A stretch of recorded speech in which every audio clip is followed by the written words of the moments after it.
को अलास्का में आया कौन सा टर्निंग मोमेंट? ट्रंप के साथ किस गेम में पुतिन को मिले 10 में 10? मिले ट्रंप पुतिन, टल गया महायुद्ध का सीन।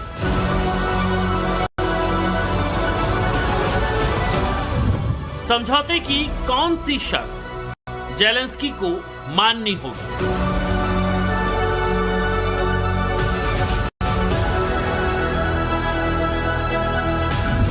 अलास्का में पुतिन द बॉस, ट्रंप का इतना लॉस।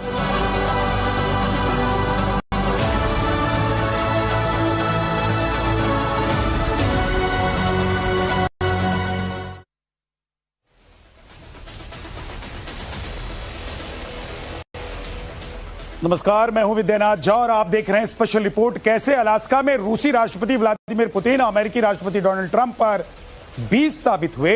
कैसी पूरी तैयारी के साथ अलास्का पहुंचे पुतिन ने कूटनीति के इस गेम में ट्रंप से हर बाजी जीती। क्यों इस महा बैठक के बाद दुनिया में शोर उठा है कि अब पुतिन को रोकना और भी मुश्किल होगा। और अमेरिकी जमीन पर पुतिन का तूफानी तेवर देखने के बाद CIA के पूर्व डायरेक्टर ने कौन सा सनसनीखेज दावा किया है और उसकी सच्चाई क्या है, ये सब मैं आज आपको बताने वाला हूं। एक एक कर रिपोर्ट आपको दिखाएंगे, लेकिन सबसे पहले सुनिए अमेरिकी राष्ट्रपति डोनाल्ड ट्रंप का वो बयान जो इस वक्त न्यूयॉर्क से लेकर मॉस्को तक और कीव से लेकर बर्लिन तक गूंज रहा है। ट्रंप ने पुतिन को द बॉस कहा। हो सकता है कि पुतिन की टीम की चर्चा करते करते ट्रंप ने पुतिन की टीम के बॉस के तौर तो इसकी पहली वजह तो यह है कि जैसा ट्रंप दावा कर रहे थे कि यूक्रेन युद्ध रोकने को लेकर बड़ा फैसला हो सकता है, वैसा कुछ हुआ नहीं। ना तो युद्ध विराम का ऐलान हुआ और ना ही रूस पर नए प्रतिबंध लगे। बातचीत शुरू होने से पहले ही ट्रंप ने यूरोपीय नेताओं और यूक्रेन के राष्ट्रपति जेलेंस्की को भरोसा दिलाया था कि अमेरिका रूस पर दबाव बनाने के लिए पूरी तरह तैयार है। उन्होंने कहा था कि अगर पुतिन पीछे नहीं हटे तो उन्हें बहुत गंभीर नतीजे भुगतने पड़ेंगे। लेकिन बातचीत खत्म होने के बाद यह धमकियां खोखली साबित होती हुई दिखाई दी। पुतिन को साफ तौर पर एक बड़ी कूटनीतिक जीत मिलती दिखाई दे रही है। उन्होंने बिना कोई समझौता किए न सिर्फ टाइम लिया बल्कि ट्रंप को एक दोस्ताना माहौल में उलझाए रखा और ट्रंप अपनी तारीफ सुनकर गदगद हो रहे थे और बाद में इस बैठक को 10 में से 10 नंबर दे दिए। बातचीत के बाद ट्रंप ने एक और चौंकाने वाला बयान दिया। उन्होंने कहा कि अमेरिका यूक्रेन को नाटो से बाहर भी सुरक्षा गारंटी देने पर विचार कर सकता है। इसका मतलब यह हुआ और इसका मतलब यह निकला यूक्रेन की नेटो सदस्यता की राह और मुश्किल हो सकती है। यानी जो रूस चाहता था कि यूक्रेन कभी नेटो का सदस्य न बन पाए, वो भी होता हुआ दिखाई दे रहा है इस मीटिंग के बाद। और यह पुतिन की बहुत बड़ी कामयाबी है, क्योंकि रूस और यूक्रेन की जंग के पीछे सबसे बड़ी वजह यही रही कि यूक्रेन को यूरोपियन कंट्रीज नेटो का सदस्य बनाना चाह रहे थे और यूक्रेन के राष्ट्रपति उस रास्ते पर आगे बढ़ने लग गए और रूस को खतरा महसूस होने लग गया कि अगर यूक्रेन नेटो का सदस्य हो जाएगा तो सबसे बड़ी चुनौती वो अगर किसी को पेश करेगा तो वो रूस को करेगा। और इसीलिए आनन फानन में युद्ध की शुरुआत हो गई। एक तरफ अमेरिका और कुछ यूरोपियन कंट्रीज यूक्रेन के साथ खड़े हो गए, उसकी मदद के लिए खड़े हो गए, तो दूसरी तरफ रूस अकेले ही इस जंग में खड़ा है और सीना ताने खड़ा है। दरअसल व्लादिमीर पुतिन पूरी तैयारी के साथ अमेरिका पहुंचे हुए थे। उनका विजन एकदम साफ था। वो अपने साथ कारोबारियों और आर्थिक सलाहकारों की डेलीगेशन लेकर पहुंचे हुए थे। ऐसा लग रहा था कि वो यूक्रेन पर बात करने नहीं बल्कि किसी बिजनेस डील के लिए अमेरिका गए हों, क्योंकि पुतिन जानते हैं कि डोनाल्ड ट्रंप हर मुद्दे को व्यापार के चश्मे से देखते हैं। वैसा ही वो लेंस लगाकर बैठते भी हैं जब किसी मीटिंग में बैठते हैं। इसलिए व्लादिमीर पुतिन ने फायदे का सौदा दिखाकर डोनाल्ड ट्रंप के साथ डील वाली बात आगे बढ़ा दी। और इसी वजह से ग्लोबल मीडिया और एक्सपर्ट्स इसे ऐसे देख रहे हैं जैसे पुतिन ने ट्रंप की कमजोरी समझते हुए बड़ी चालाकी से हर चाल चली और ट्रंप को चित कर दिया। यूरोप रूस को अलग थलग की जिस कोशिश में लगा हुआ था, पुतिन ने इस बैठक से उस एजेंडे को भी धराशायी कर दिया। यानी कि जो एजेंडा लेकर ट्रंप चल रहे थे, उस एजेंडे से उन्हें डिरेल कर दिया।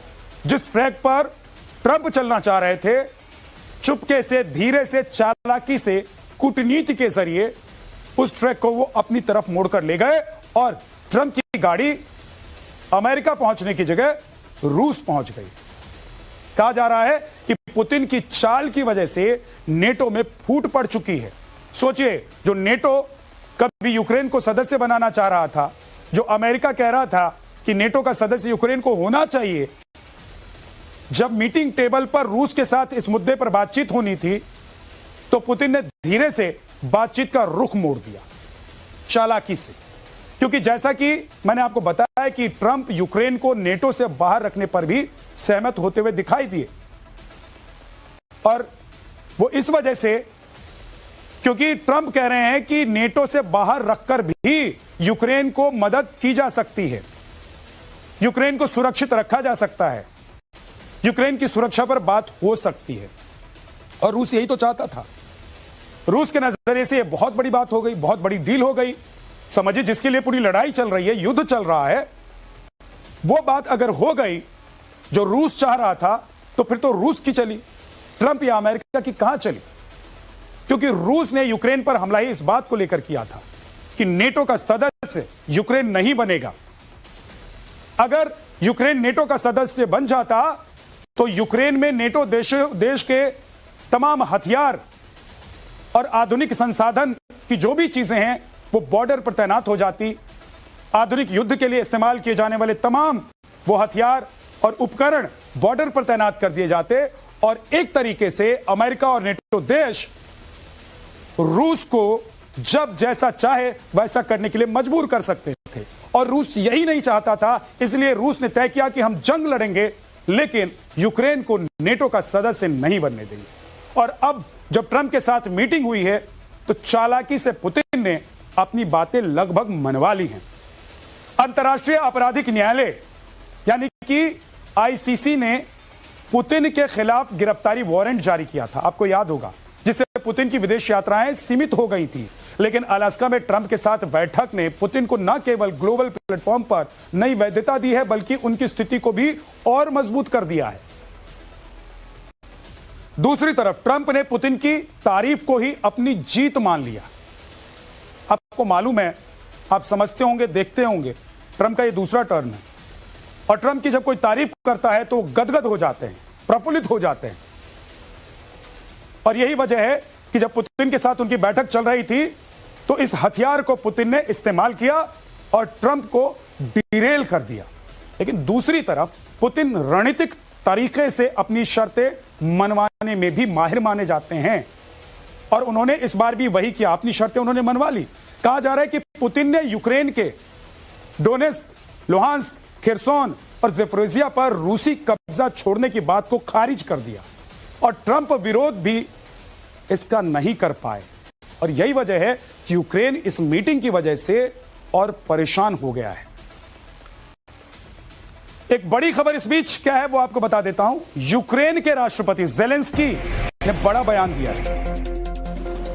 शांति की बात नहीं माने तो रूस पर और प्रतिबंध लगेंगे। भाई, जिसके सहारे तुम उड़ रहे हो ज़ेलेंस्की साहब, वो तो वहां जाकर सरेंडर करके आ गया। मौजूद थी, आप देख रहे हैं तस्वीरों में, एक थी पुतिन की ऑफिशियल लिमोजिन ऑरिस और दूसरी थी ट्रंप की ऑफिशियल लिमोजिन द बीस्ट। लेकिन राष्ट्रपति ट्रंप पुतिन को अमेरिकी राष्ट्रपति की सरकारी कार द बीस्ट में अपने साथ बैठाकर ले गए। पुतिन भी द बीस्ट में बैठने के बाद मुस्कुराते हुए दिखाई दिए। लेकिन अब सीआईए के पूर्व डायरेक्टर जॉन ब्रेनन जो दावा किया है उससे विवाद खड़ा हो गया, विवाद छिड़ गया। आपको बताते हैं कि अमेरिकी राष्ट्रपति की ऑफिशियल लिमोजिन जिसका नाम द बीस्ट है वो कितनी महफूज मानी जाती है और क्यों इसमें दूसरे देश के राष्ट्रपति या किसी भी नेता को बिठाने को सीआईए के पूर्व डायरेक्टर संदेह की नजर से देखा। द बीस्ट दुनिया की, ये जो देख रहे हैं आप कार, अमेरिकी राष्ट्रपति की ये कार है, ये दुनिया की सबसे सुरक्षित और उन्नत तकनीक वाली कार मानी जाती है। इस कार का इस्तेमाल सिर्फ अमेरिकी राष्ट्रपति करते हैं और उन्हीं की सरकारी और फिर निजी दौरों के लिए इसका इस्तेमाल होता है। इसे अमेरिकी सीक्रेट सर्विस ऑपरेट करती है। जब अमेरिकी राष्ट्रपति विदेश दौरे पर होते हैं तो उनके पहुंचने से पहले उनकी ये सरकारी limousine the beast C-17 globe master जैसे मिलिट्री कार्गो प्लेन्स के जरिए वहां पर पहुंचाई जाती है। द बीस्ट में मॉडर्न कम्युनिकेशन सिस्टम होता है जिससे राष्ट्रपति सीधे व्हाइट हाउस, पेंटागन या सेना के संपर्क में आ सकते हैं, यानी उनसे बातचीत कर सकते हैं, संपर्क साध सकते हैं। द बीस्ट में परमाणु हथियारों के लॉन्च कोड भेजने की भी क्षमता होती है और शायद इसीलिए पुतिन के इसमें बैठने को लेकर, सिक्योरिटी को लेकर सवाल उठाए जा रहे हैं। अब सवाल उठता है कि आखिर क्यों CIA के पूर्व डायरेक्टर ने पुतिन के द बीस्ट में बैठने के बाद इतने गंभीर आरोप लगाए हैं? क्या इसलिए क्योंकि माइक्रोचिप फिट करना खुफिया वर्ल्ड में जासूसी तकनीकों का हिस्सा रही है और रूस जैसे देशों की खुफिया एजेंसियां जैसे FSB या फिर GRU ऐसी तकनीकों का इस्तेमाल करने के लिए मशहूर हैं। लेकिन द बीस्ट की सुरक्षा इतनी एडवांस है कि इसमें बाहरी हस्तक्षेप की संभावना बहुत कम हो जाती है। कहा जा रहा है कि ब्रेनन ने इसलिए भी सवाल उठाया है क्योंकि पुतिन का बैकग्राउंड जासूसी वाला रहा है। पुतिन 1975 से 1991 तक सोवियत संघ की खुफिया एजेंसी KGB में काम करते थे और बताया जाता है कि पुतिन ने पूर्वी जर्मनी के ड्रेसडेन में एक जासूस के तौर पर भी काम किया हुआ है, जहां उनका मेन मिशन था पश्चिमी देशों की जासूसी करना और इंफॉर्मेशंस इकट्ठा करना, जुटाना। और इसके लिए पुतिन ने बाकायदा KGB के स्कूल में पूरी ट्रेनिंग ली है जिसमें उन्हें जासूसी, निगरानी और साइकोलॉजिकल वॉर की सारी तकनीकें सिखाई गई थी। इसके बाद पुतिन ने FSB के डायरेक्टर के तौर पर भी काम किया है।